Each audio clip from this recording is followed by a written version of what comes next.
한 해의 마지막 아침 기도회입니다. 오늘 말씀을 한 단어로 말한다면 청소인 것 같아요. 그래서 해가 이렇게 지날 때 좀 버려야 될 것 있으면 좀 버리고 시작하면 좋잖아요. 막 이렇게 쓰레기, 여러 가지 마음에 있는 어떤 찌꺼기들 다 가지고 한 해를 시작하면 안 되니까, 그래서 하나님이 이 말씀 주시는 것 같아요. 알죠? 우리 교회 이 설교 일정이 이미 결정나 있었던 거. 그렇죠? 그래서 오늘 정말 이 말씀 통해서 하나님 어떤 말씀을 주시는지 한번 봤으면 좋겠습니다. 먼저 본문의 그 배경을 간략하게 알려드릴게요.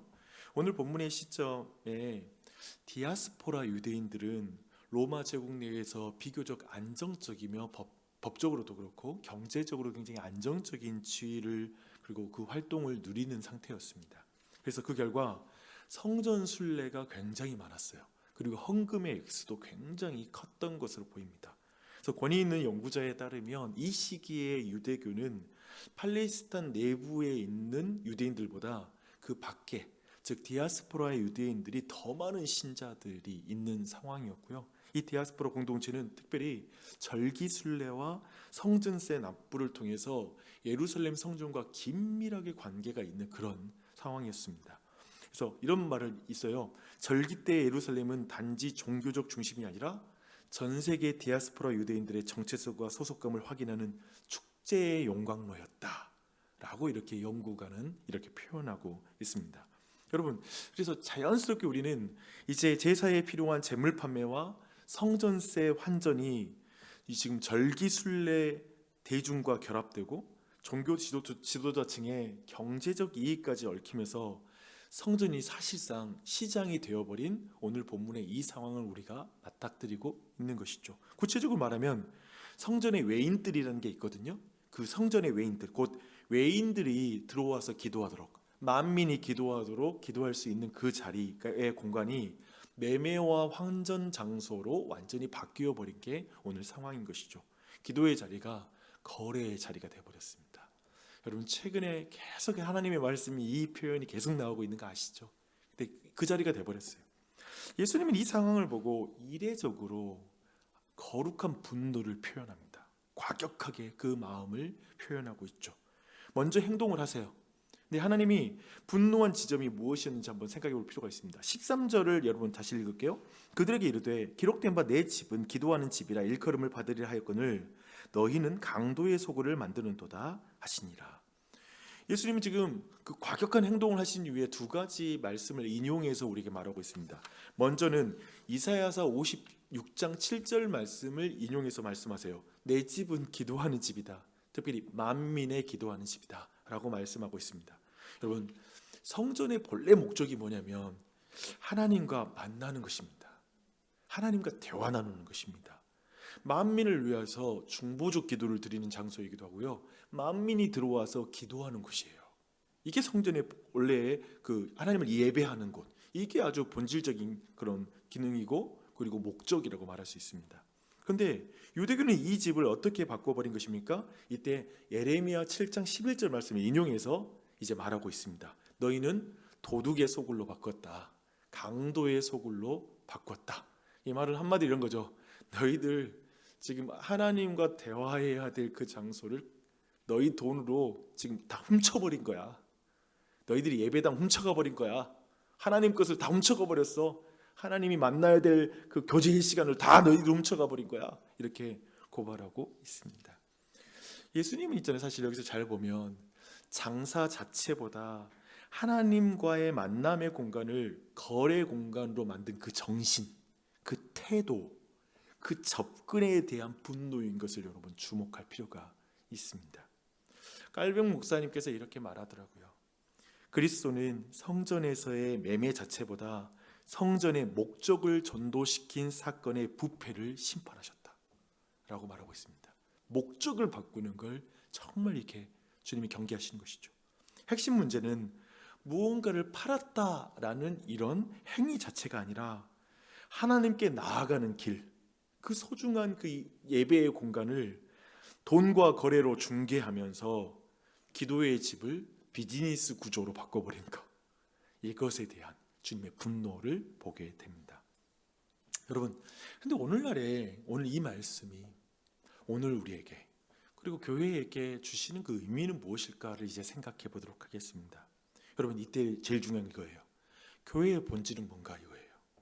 교회의 목적이 무엇인지를 한번 점검해 봐야 돼요. 여러분 자신도 마음 안에 성전이 있잖아요.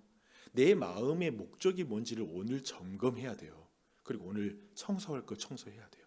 이 아침에 그런 기도를 드릴 필요가 있습니다. 근데 교회의 목적이 있어요. 그것은 뭐냐면 하나님 예배하는 것입니다.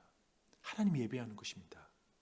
혼자 예배하는 것이 아니라 깨어진 세상을 회복해서 그 잃어버린 영혼들과 함께 하나님을 예배하는 게 우리 마음의 성전의, 우리 교회의 목적이라는 것이죠. 믿으십니까? 이렇게 예배하기 위해서 우리는 교회 안에서 많은 그런 기능들을 해요. 활동들을 하게 돼 있어요. 예배와 친교와 구제와 선교와 전도, 양육, 이런 것들을 우리는 교회에서 여러 가지 활동을 하게 됩니다. 한마디로 말하면 이런 많은 활동들은 이렇게 표현할 수 있을 것 같아요. 나 중심적인 삶이 아니라 상대 중심적인 그런 삶을 통해서 하나님을 예배하는 삶.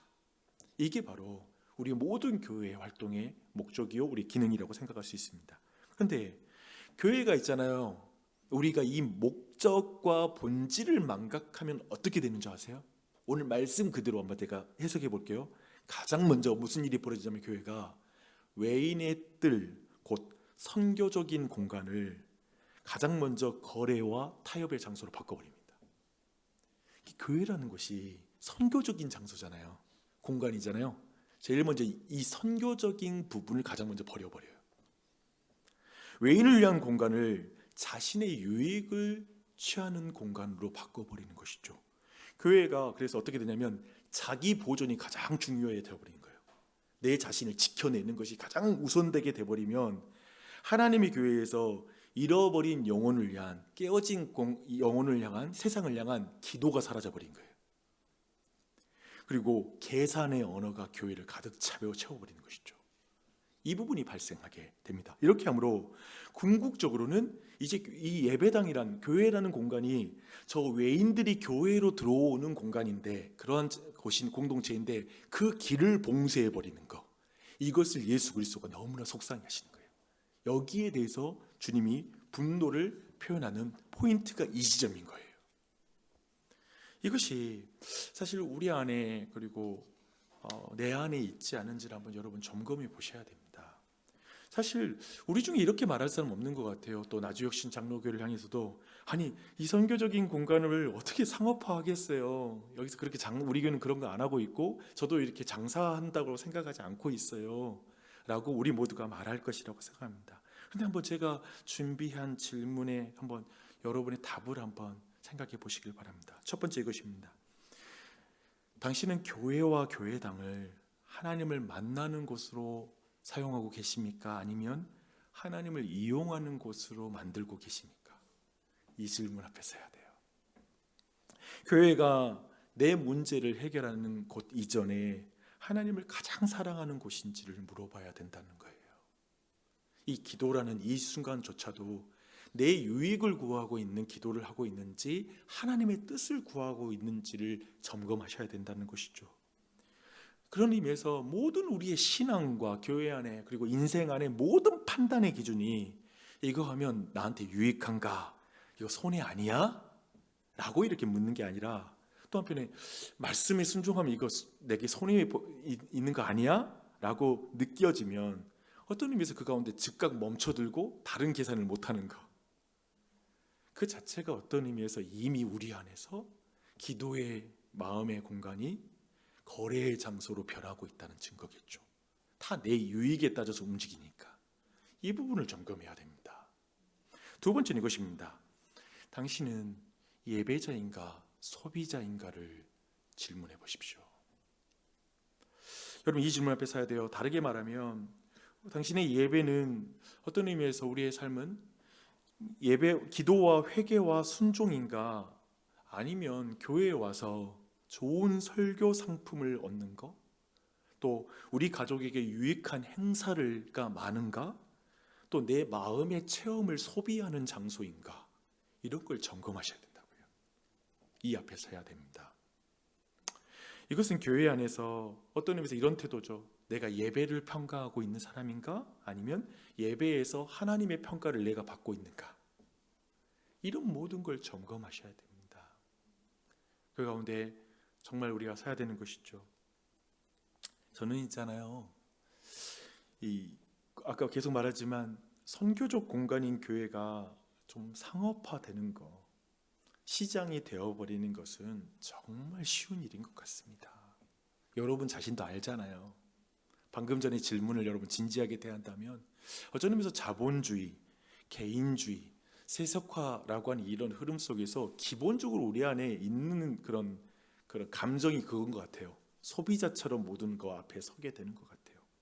정말 익숙할 수밖에 없다라는 것이죠.